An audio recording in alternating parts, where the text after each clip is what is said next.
Assalamualaikum warahmatullahi wabarakatuh. Berjumpa kembali dengan mata kuliah Sejarah Peradaban Islam.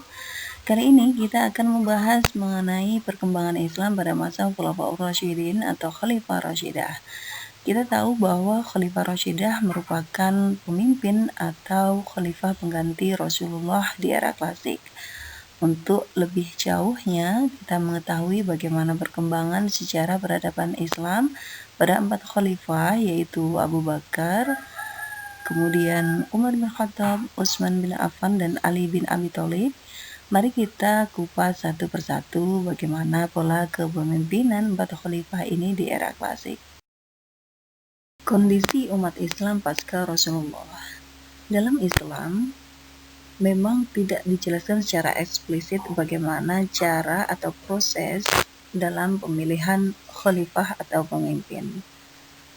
Namun, bagaimana cara kita memilih karakter pemimpin yang adil dalam Islam itu yang dibutuhkan. Nah, hal ini juga dilakukan oleh Nabi Muhammad ketika beliau wafat. Beliau tidak pernah memberikan wasiat siapakah pemimpin yang akan menggantikan posisinya di era klasik itu. Nah, hal ini nampaknya memang diserahkan urusan tersebut kepada umat Islam. Kemudian kaum muhajirin, ansar, dan ahlul bait pasca Rasulullah wafat berseteru terkait khalifah pengganti Nabi Muhammad. Khalifah Abu Bakar As-Siddiq diangkat menjadi khalifah dari tahun 632 sampai 634 Masehi. Menjadi khalifah dalam kurun waktu yang singkat, yaitu 2 tahun 3 bulan.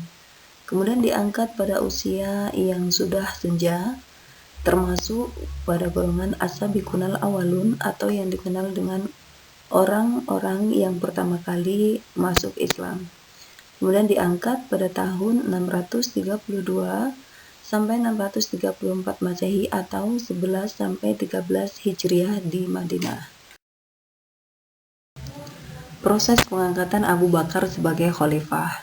Dalam proses pengangkatan Abu Bakar sebagai khalifah berdasarkan hasil musyawarah antara kaum muhajirin dan ansor. Abu Bakar memiliki kedekatan dengan Rasulullah karena beliau memang salah satu sahabat karib Rasulullah sejak kecil, bahkan bisa dikatakan orang yang pertama kali mempercayai kerasulan Muhammad. Pernah menggantikan pula Nabi Muhammad sebagai imam sholat ketika Muhammad sedang sakit. Kemudian dibaiat oleh Umar bin Khattab dan diikuti oleh kaum muslimin. Dari segi umur, Abu Bakar dipandang sebagai senior dan lebih cakap menggantikan posisi Nabi Muhammad selaku pemimpin umat Islam. Nah, dalam masa kepemimpinan Khalifah Abu Bakar ini banyak sekali tantangan dan rintangan yang dilalui oleh Abu Bakar sebagai khalifah. Sebab pasca wafatnya Nabi Muhammad, umat Islam mengalami kondisi yang tidak labil. Sebab banyak sekali kaum murtad, kaum munafik, dan nabi palsu yang bermunculan pada masa itu. Dalam kurun waktu yang singkat 2 tahun 3 bulan, Abu Bakar berhasil menumpas kaum-kaum munafik, kaum murtad, dan nabi palsu tersebut. Sehingga Islam bisa mengalami perkembangan setelah masa kepemimpinan Abu Bakar. Sehingga bisa dikatakan bahwa masa kepemimpinan Abu Bakar merupakan fondasi atau peletak dasar atau sebagai kunci kesuksesan perkembangan Islam pada masa selanjutnya. Bayangkan saja jika pada masa Abu Bakar ini beliau tidak cakap dalam memimpin sebagai khalifah. Selanjutnya adalah bicara tentang ekspansi pada masa pemerintahan Khulafaur Rasyidin. Namun, kita pahami terlebih dahulu apa makna ekspansi dan bagaimana ekspansi Islam pada masa Khulafaur Rasyidin.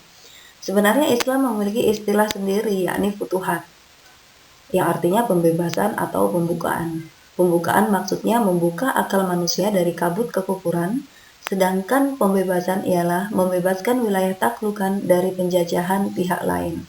Jadi realitas futuhat dan ajakan untuk memeluk Islam dan menjadi bagian dari perlindungan Islam. Penjajahan tujuannya mengeksploitasi atas pihak yang dijajah. Jadi, motif dan tujuannya jelas berbeda, sehingga menghasilkan cara yang berbeda pula.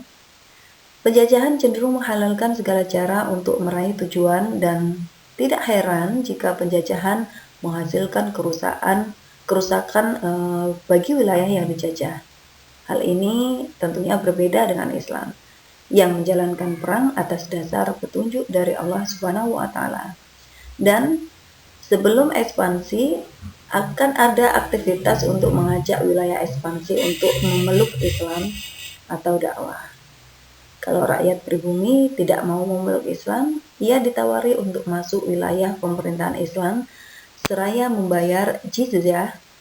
Jadi dalam Islam, perang adalah pilihan terakhir dan dalam rangka futuhat untuk memerangi penghalang-penghalang fisik seperti penguasa-penguasa mereka yang menghalangi diterimanya Islam oleh pribumi.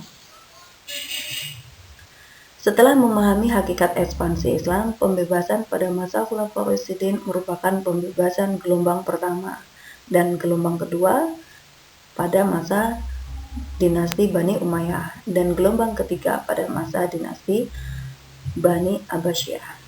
Nah, pada saat Rasulullah wafat bertepatan pada tanggal 8 Juni 632 Masehi, wilayah Islam meliputi seluruh Jazirah Arab.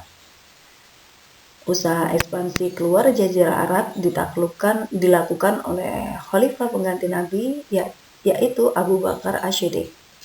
Abu Bakar As-Siddiq mengirim Panglima Khalid bin Walid ditunjuk sebagai Panglima militer menuju Mesopotamia atau Irak dan berhasil menduduki kota Hirah pada tahun 12 Hijriah, yang sebelumnya berada di wilayah kekuasaan Persia. Sedangkan ke Syam, Abu Bakar mengirim pasukan Ubaidah bin Zarah, pasukan Yazid bin Abu Sufyan, pasukan Syurah, pasukan Amr bin As. Dalam ekspedisi di Syam, pasukan Islam mendapat perlawanan yang sengit dari pasukan Romawi.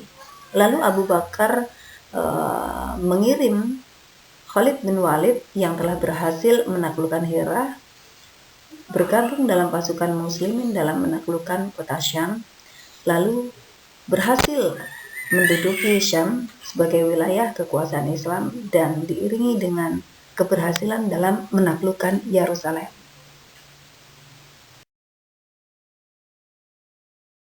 Selanjutnya adalah prestasi Abu Bakar As-Siddiq sebagai khalifah. Pada masa kepemimpinannya yang relatif singkat, Abu Bakar As-Siddiq berhasil melakukan perluasan wilayah atau ekspansi sampai di luar Jazirah Arab. Banyak pula masalah yang Abu Bakar hadapi, termasuk munculnya kaum murtad, kaum munafik, serta nabi palsu. Nah, dalam hal ini Abu Bakar mampu mengatasi masalah-masalah yang muncul di era klasik pasca Rasulullah wafat. Yang pertama, Abu Bakar berhasil memberantas kaum murtad dan kaum munafik yang melakukan pembangkangan dalam pembayaran zakat dan lembaga khalifah melalui perang Riddah. Memerangi nabi palsu seperti Aswad al-Ansi, Musailamah al-Khazzab, Tulaiha, dan Sajjah ibnu Haris. Bayangkan saja, kalau Abu Bakar tidak mampu memberantas kaum murtad, kaum munafik, serta nabi palsu, barangkali sampai saat ini kita tidak bisa menikmati manisnya Islam. Jadi bisa dikatakan bahwa masa Abu Bakar merupakan peletak dasar Islam bisa berkembang sampai saat ini. Kemudian melakukan pengumpulan ayat-ayat Al-Quran dalam satu mushaf. Nah, ayat Al-Quran yang masih berjajaran dikumpulkan dalam satu mushaf supaya umat Islam memiliki warisan kitab suci. Mengingat bahwa banyak sekali para penghafal Al-Quran yang gugur di medan perang, maka Umar bin Khattab menyampaikan pesan dan nasihatnya kepada Abu Bakar untuk melakukan pengumpulan Al-Quran tersebut dalam satu mushaf. Yang kedua adalah Khalifah Umar bin Khattab yang memerintah selama kurun waktu 10 tahun, dimulai dari tahun 13 sampai 23 Hijriah atau 634 sampai 644 Masehi, yang ditunjuk langsung oleh Abu Bakar melalui musyawarah bersama Abdurrahman bin Auf dan Utsman bin Affan. Umar termasuk golongan as-sabiqunal awwalun atau orang yang pertama kali masuk Islam dan memiliki karakter yang cerdas serta tegas. Mengingat sepeninggal Abu Bakar As-Siddiq sebagai khalifah, masyarakat muslim khususnya di Jazirah Arabia sudah begitu stabil dan tertib. Tentunya hal ini memudahkan Umar bin Khattab selaku pemimpin baru umat Islam dalam menerapkan kebijakan-kebijakan politik dan sistem pemerintahan. Beberapa kebijakan politik Umar bin Khattab adalah mengangkat para gubernur militer secara proporsional sehingga tidak terjadi sebuah konflik. Kemudian melakukan pembagian ghanimah dan zakat serta membentuk Baitul Mal. Dengan membagi ghanimah dan zakat dengan pembagian istri-istri Nabi lebih besar, sahabat dan orang-orang yang ikut berperang. Membuat mata uang, membentuk tentara untuk menjaga dan melindungi batas wilayah Islam, memberi gaji, mengangkat hakim-hakim, serta membentuk perjalanan pos atau yang disebut dengan Diwanul Al-Barid. Menyatukan Al-Quran yang tercecer, penetapan tahun Hijriah pada tahun 622 Masehi. Nah, pada masa Umar bin Khattab ini banyak sekali sistem pemerintahan dari kerajaan Persia dan kerajaan Romawi Bizantium yang dikembangkan di masa pemerintahannya. Pada era Umar, gelombang ekspansi begitu cepat, wilayah demi wilayah di luar Jazirah Arab dapat dibebaskan.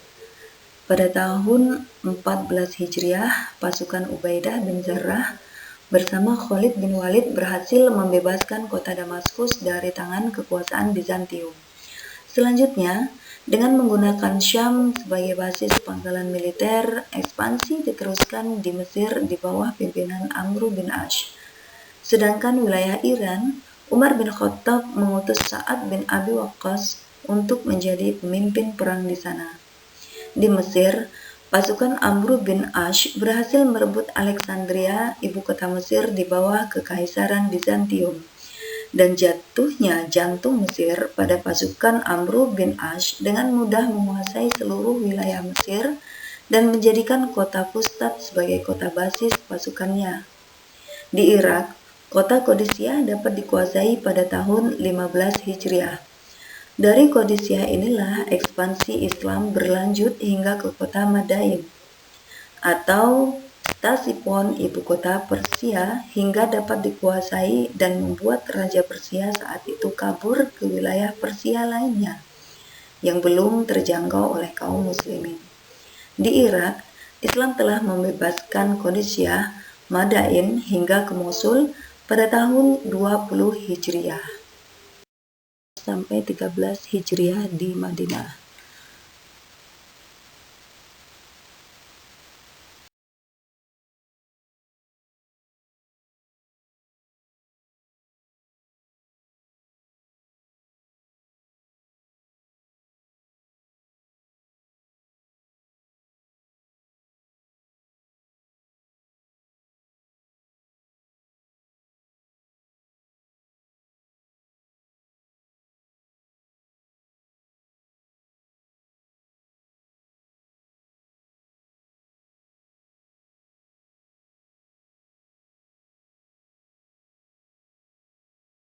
Ekspansi atau perluasan wilayah sampai di luar Jazirah Arabia. Di sisi lain, beberapa prestasi Abu Bakar adalah memberantas kaum murtad dan kaum munafik yang melakukan pembangkangan dalam pembayaran zakat dan lembaga khalifah melalui perang Riddah, memerangi nabi palsu seperti Aswad al-Ansi, Musallamah al-Khazzab, Tulaiha. Pada gambar berikut, kita bisa melihat di Armenia dan Azerbaijan, pasukan di bawah komando Muawiyah bin Abu Sufyan berhasil menaklukkan wilayah tersebut. Sementara, di wilayah timur di bawah komando Abdullah bin Amir, pasukan muslimin dapat mengalahkan sisa kekaisaran Persia hingga wilayah Iran, Khurasan, dan Sijistan dapat dikuasai. Di Mesir pun pasukan Islam tak kalah berhasilnya sebagaimana pasukan di utara dan di timur. Di bawah komando gubernur Mesir saat itu, pasukan Islam berhasil menaklukkan sebagian Afrika Utara dengan ibu kotanya Tripoli. Membuat mata uang, membentuk tentara untuk menjaga dan melindungi batas wilayah Islam, memberi gaji, mengangkat hakim-hakim, serta membentuk perjalanan pos atau yang disebut dengan Diwanul Al-Barid, menyatukan Al-Quran yang tercecer, penetapan tahun Hijriah pada tahun 622 Masehi. Nah, pada masa Umar bin Khattab ini banyak sekali sistem pemerintahan dari kerajaan Persia dan kerajaan Romawi Bizantium yang dikembangkan di masa pemerintahannya.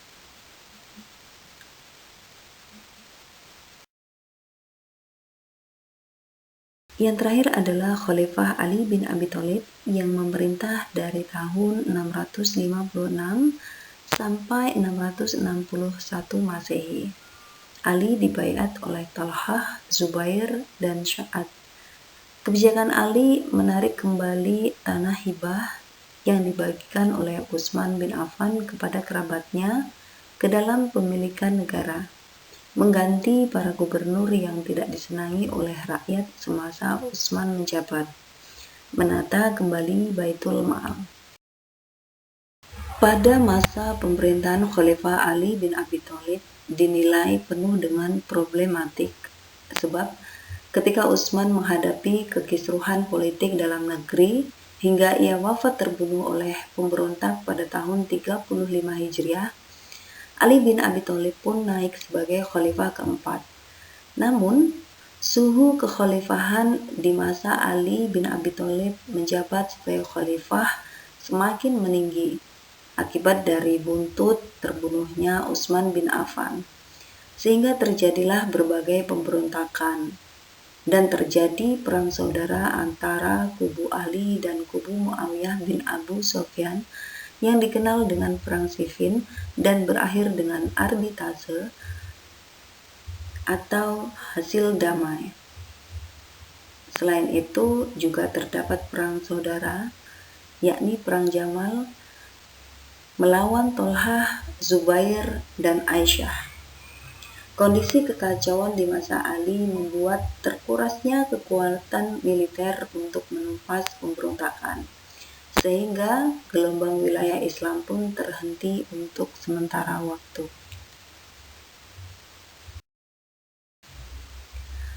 Demikian tadi gambaran mengenai peradaban Islam pada masa Khalifah Khulafaur Rasyidin. Semoga ilmu ini bermanfaat bagi pembaca dan pendengar semuanya. Saya ucapkan terima kasih banyak. Wabillahi taufiq wal hidayah. Wassalamualaikum warahmatullahi wabarakatuh.